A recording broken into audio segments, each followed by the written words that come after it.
Cette députation était conduite par Jean, surnommé Carianite, né à Constantinople, noble selon la chair, mais plus noble encore par les mœurs.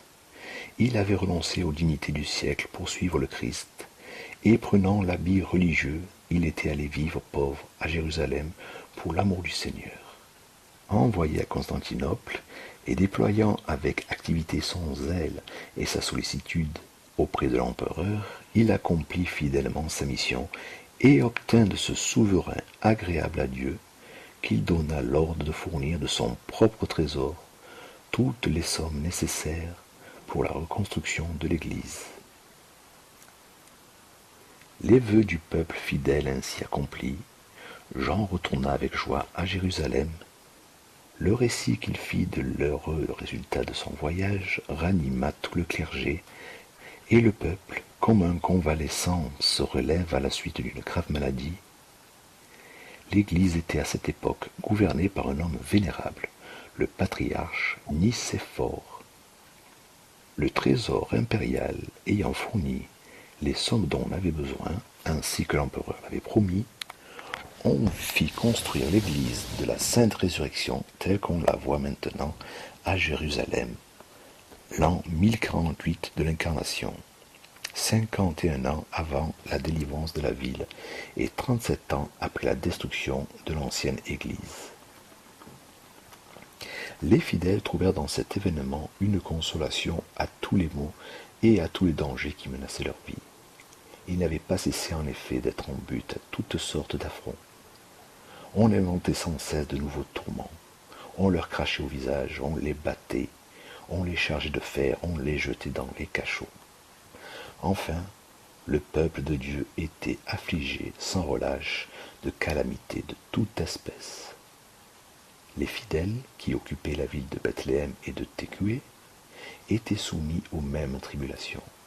Toutes les fois qu'il arrivait un gouverneur ou que le calife envoyait un autre intendant, on imaginait de nouvelles calomnies, de nouveaux moyens d'exaction. Lorsqu'on voulait faire subir quelques violences au patriarche ou au peuple, si par hasard ceux-ci mettaient le moindre délai à soumettre, ils étaient aussitôt menacés de la destruction de l'Église.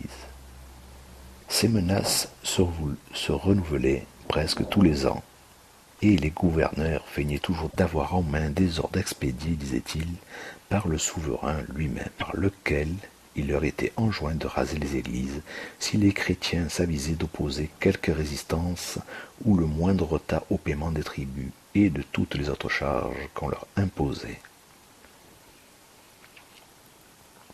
Tant que les Perses ou les Égyptiens eurent la prééminence dans l'Orient, les fidèles eurent cependant moins à souffrir que lorsque les Turcs, ayant étendu leur empire, commencèrent à se rapprocher des frontières de ces peuples. Enfin, lorsque les Turcs se furent emparés de la ville sainte, et pendant les 38 années qui la conservèrent, le peuple de Dieu fut encore plus cruellement persécuté, et en vint à trouver léger le joug qu'ils avaient eu précédemment à supporter.